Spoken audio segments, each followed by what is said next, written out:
Of course আল্লাহর কাছে তার চাইতে আপনার দাম অনেক বেশি। তাহলে যে আল্লাহ তৌফিক দিলেন, যে আল্লাহকে রাজি করে খুশি করে সকলে চিল্লায় দোয়া করে পড়েন আলহামদুলিল্লাহ। একেবারে মন থেকে আবার চিল্লায় আলহামদুলিল্লাহ। আমার সাথে বলুন রব্বানা লাকাল হামদ হামদান কাসীরা طيبا مباركا فيه يا ربي لك الحمد كما ينبغي لجلال وجهك وعظيم سلطانك لك الحمد بالإيمان لك الحمد بالإسلام لك الحمد بالقرآن। এটা মানুষের জীবনে সবচেয়ে গুরুত্বপূর্ণ তিনটা বিষয় দিয়ে আমরা প্রশংসা করলাম কার? আল্লাহর। নাম্বার 1 ঈমান, নাম্বার 2 ইসলাম, নাম্বার 3 কোরআন। আমরা এই তিনটা বিষয় দিয়ে প্রশংসা করেছি কার? আল্লাহ। আমাদের কাছে এই তিনটা বিষয় most important of a human life, অনেক গুরুত্বপূর্ণ এই তিনটা বিষয়। কেমন? স্ত্রী জানে কি?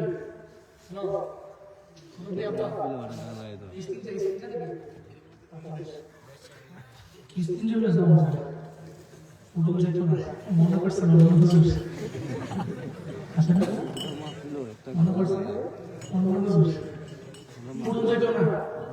দোয়া দিয়ে বাড়ি আল্লাহ কবুল করে। আমিন। আমাদের কাছে মোস্ট ইম্পর্টেন্ট ঈমান, ইসলাম, কোরআন, তিনটা বিষয়। কেমন? যদি আপনি ঈমানদারের মতো ঈমান হলো আমিনু কামা আমানান নাস, ওই সমস্ত মানুষদের ঈমানের মতো যদি আপনার ঈমান হয়, আপনার দরবারে যদি এসে বলে আই শোনো তোমার আমি বড় এক দামি জায়গায় বাড়ি করে দেব, মৃত্যু পর্যন্ত তোমার আমি দেখে রাখবো, তুমি ঈমান ছেড়ে দেবে, জীবনে কোনোদিন ওই মানুষদের মতো ঈমান আনছে যারা, কোন মানুষ? সাহাবায়ে কেরাম। এদের মতো ঈমান আনলেওয়ালা ব্যক্তি জীবনে কোনোদিন টাকার কাছে এদের ঈমানকে বিক্রি করতে পারবে না। যদি আপনাকে বলা হয় আপনার মৃত্যু পর্যন্ত দায়িত্ব নিলাম, ইসলাম থেকে বের হয়ে আপনি অন্য কোনো ধর্মাবলম্বী হন, পারবেন? সম্ভব? এরপরে কোরআনটা আপনার কাছে কি গুরুত্বপূর্ণ। সুবহানাল্লাহ। আপনি একটা টেবিলের ভিতরে কেউ আপনাকে বলবে অথবা আমি বলবো তিনটা বই দিয়ে আপনাকে, এর মাঝে একটা কিতাব আর দুটা বাংলা বই, ইংরেজি বই। কিতাবটা হচ্ছে কিতাব বাংলা, দ্যাট মিনস কোরআন আপনাকে দিলাম, বাংলা বই দিলাম, অঙ্ক বই দিলাম, এগুলো সাজান তো টেবিলে সাজান। আপনি উপরে কোনটা দেবেন বলবেন না? আসলে লোকেরা মনে মনে করে তারা সামনে বসে তারাই কইব, আমরা কইতাম না। রাখছে নাকি আপনারা? আপনারা যারা আছে জায়গা নেই নাকি? জায়গা আছে নাকি? আছে নাকি? তাকে বসে করো। কত ধরে বলবেন না বড় বড় বসে করে দুইবার কোন যেত না, মুশকিল আছে বুঝলাম। আল্লাহ কবুল করে। এটা ঠান্ডা দিয়ে সুন্দর করে বই আরাম করে ধরে গেছে, ব্যাডমিন্টন খেলা হইতেছে। বসা, আল্লাহ কবুল করে।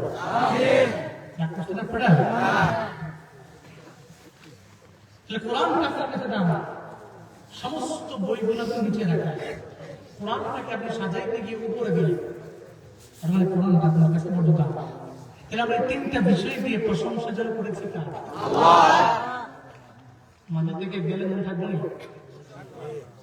আমাদের যাওয়ার সময় কই না যা হুজুরিতে কইব, এক কান দিয়ে ধুয়ে আর এক কান দিয়ে বের করে বিড়ি দেন। বহু মামলা দেখছি যে 2 ঘন্টা আলোচনা করে বাংলা এরপরে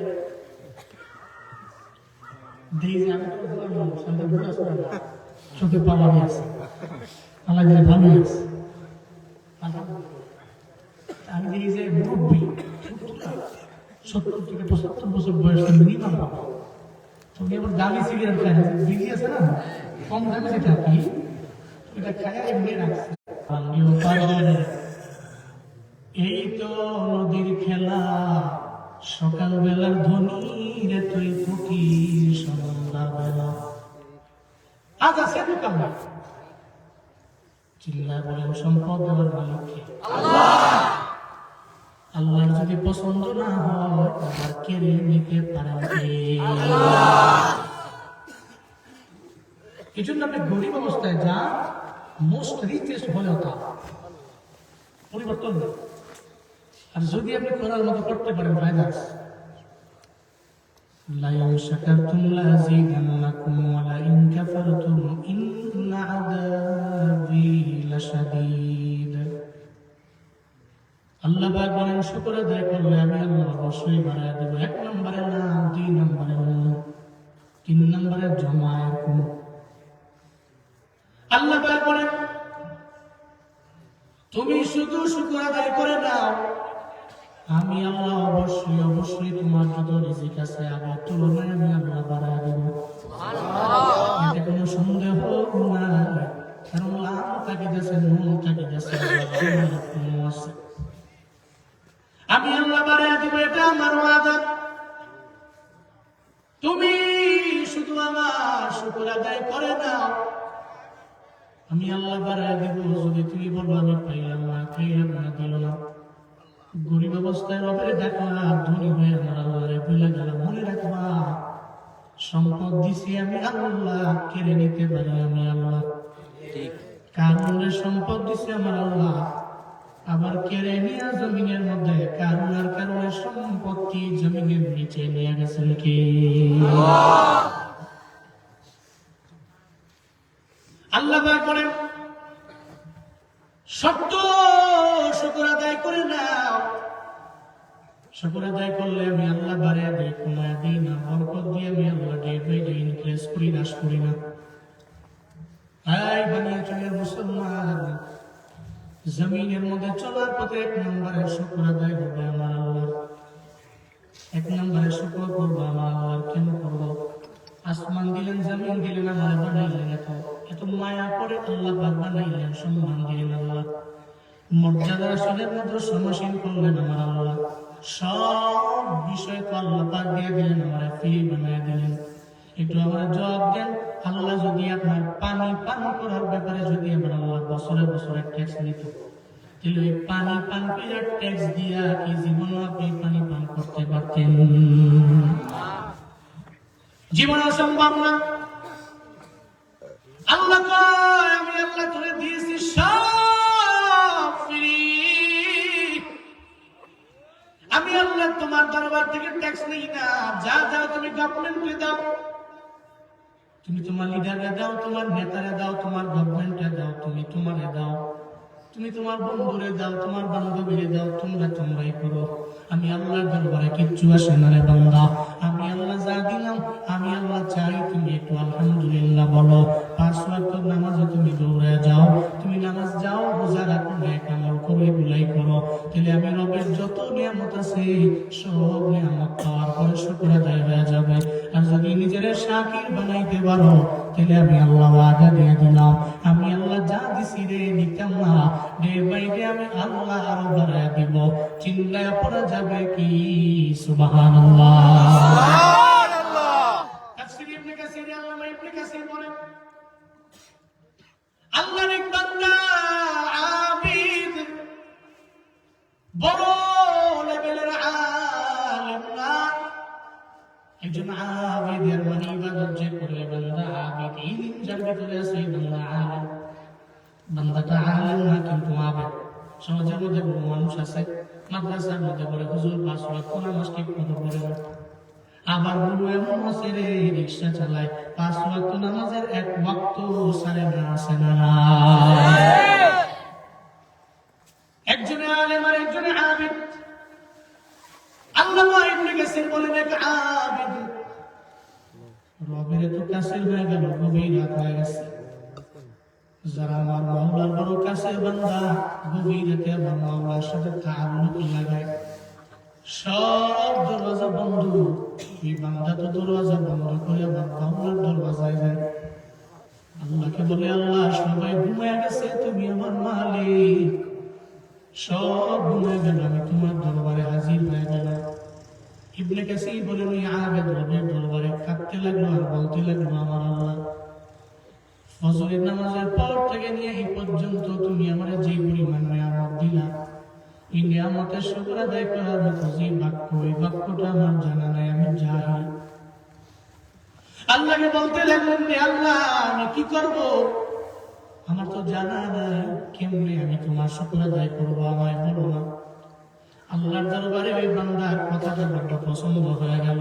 ওহির দরওয়াজা বন্ধ, ইলহামের দরওয়াজা বন্ধ না। আজ পর্যন্ত ইলহামের দরওয়াজা ওপেন আছে। কোন বান্দা যদি আমল করতে করতে আমার রব পর্যন্ত চলে যায়, ইলহামের মাধ্যমে বান্দাকে জানায় দেওয়া হবে।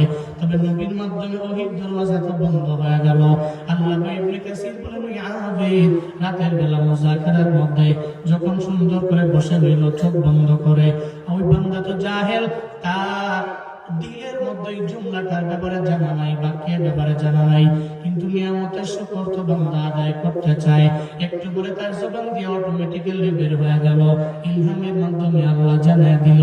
সে পড়তে লাগলো, ইয়া রাব্বি লাকাল হামদু কামা ইয়ানবাগি লিজালালি ওয়াজহিক ওয়া আযীমি সুলতানিক। এই জুমলাটা তার জবান দিয়ে বের করে দিল। এই বানিয়াচকের মুসলমান, চাঁদ পাড়ার মুসলমানরা বলেন না, আমাদের ডান কাঁধে বাম কাঁধে দুইজন ফেরেশতা আছে না? আপনার কাঁধে আছে, আমার কাঁধে নাই, আছে নাকি?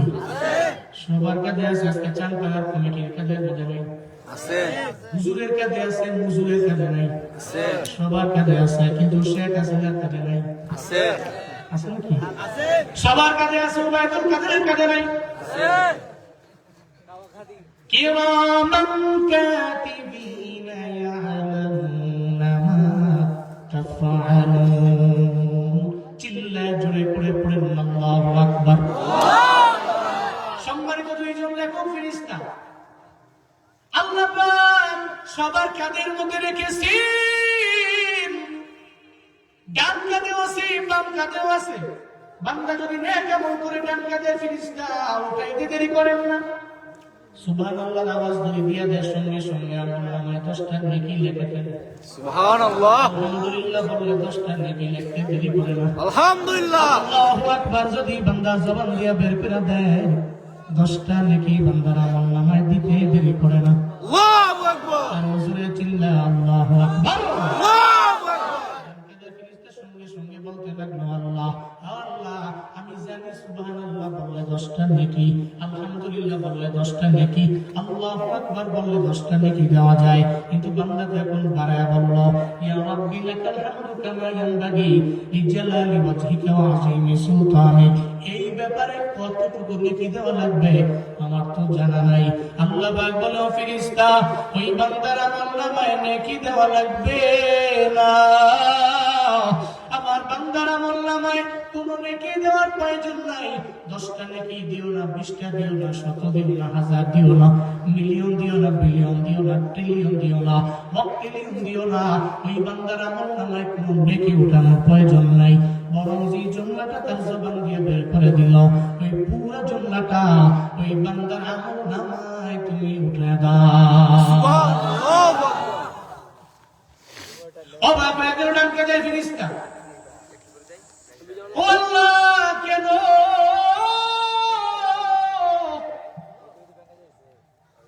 সব সময় তো নেকি দেওয়া লাগে, এখন জুমলাটা কেন উঠে দেওয়া লাগবে আমায় বলেন না? আল্লাহ তাই ফেরেশতারে হাসরের ময়দানে বান্দা যখন গুনাহের বল্লা ভারী হওয়ার কারণে জাহান্নামের পথে দৌড়ায়, আমি আল্লাহ তো লাভ নাই, আমি আল্লাহর কোনো লস নাই। তবে আমি আল্লাহ জান্নাতে দিলে আমার লস নাই, জাহান্নামে দিলে আমার কোনো লাভ নাই।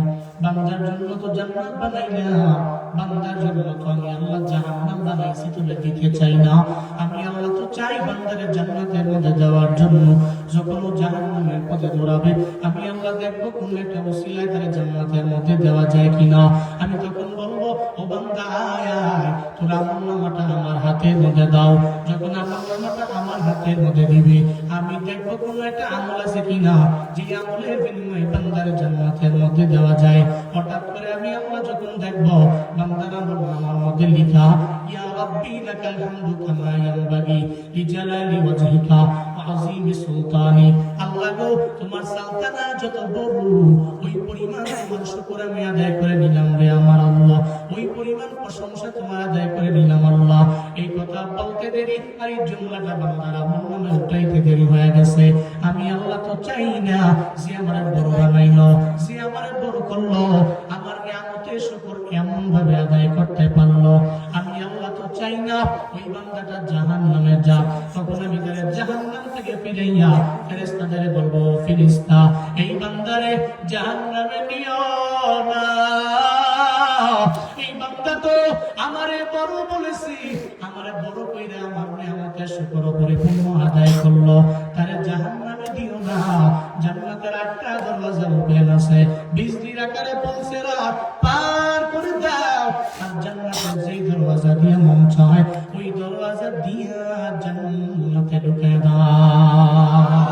সুবহানাল্লাহ। আতিনা ফি দারে দুনিয়া না হাসান, আতিনা ফি দারে উকবানা হাসান, ইয়া গিয়াসাল মুস্তাগীসি নাহদিনা লাদ্দিকার বিল উলুমি ওয়াল গিনা।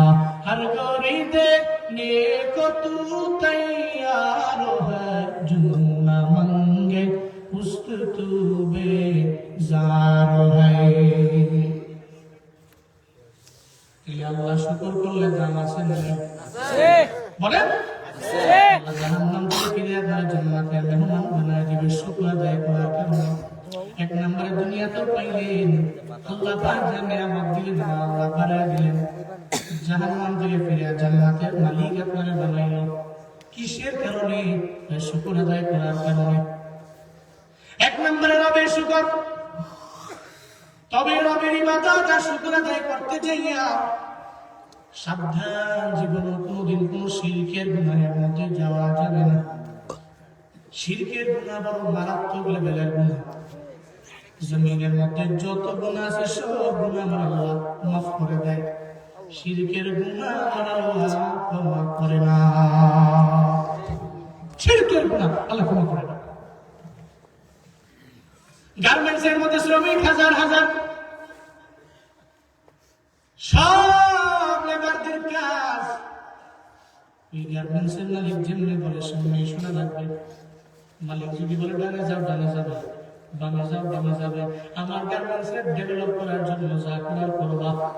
যদি কাপড়ের ফ্যাক্টরি হয়, 8 ঘন্টার জায়গায় প্রয়োজনে 8.5 ঘন্টা করবো, প্রয়োজনে 9 ঘন্টা করবো। বেতন লাগলে আমি ওভারটাইম করার কারণে বাড়ায় দিব। এরপর যত গুণগান হবে আমার গার্মেন্টসের গুণগান, যত গুণগান হবে আমার গুণগান, সব আমার গুণগান গাইবা।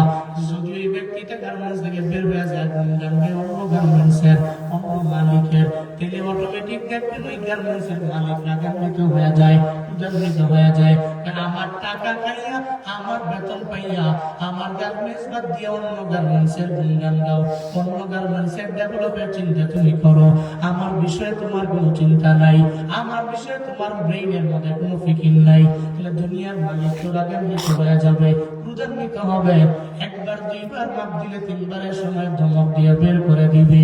আল্লাহ তখন বলে, ও আমার গোলাম, আমি আল্লাহ তো তোর এমন মালিক, আমি আল্লাহ তো আসমান দিলাম জমিন দিলাম তোরে বানাইলাম, এত বড় মায়া করে মায়ের গর্ভের মধ্যে আমি আল্লাহ তোরে বানাইলাম। তুই যদি আমার কুদরতি পায়ের মধ্যে সিজদা না দিয়া, তুই যদি একটা মাজারের মধ্যে গিয়া তোর মাথাটা ঠেকাইয়া দাও, সিজদা দাও, তুমি মাজারে যাইয়া আবার আমি আল্লাহর সাথে ইবাদতের লাইনে তুমি অন্য কাউকে শরীক করো, যদি তুমি মাছের পূজা করো, যদি তুমি গাছের পূজা করো, যদি তুমি অন্য কোনো বস্তুর পূজা করো, তুমি যদি প্রকৃতির প্রেমের মধ্যে পড়া যাও, যদি শিরকের গুনাহ করো, আবার সওয়াব মনে কইরাও যদি করো, যদি বিদআতের লাইনে আগাও, যদি শিরকের লাইনে আগায়া যাও, শুনে নাও সব গুনাহ আমি আল্লাহ মাফ করে দিলাম, শিরকের গুনাহ আমি আল্লাহ মাফ করি না।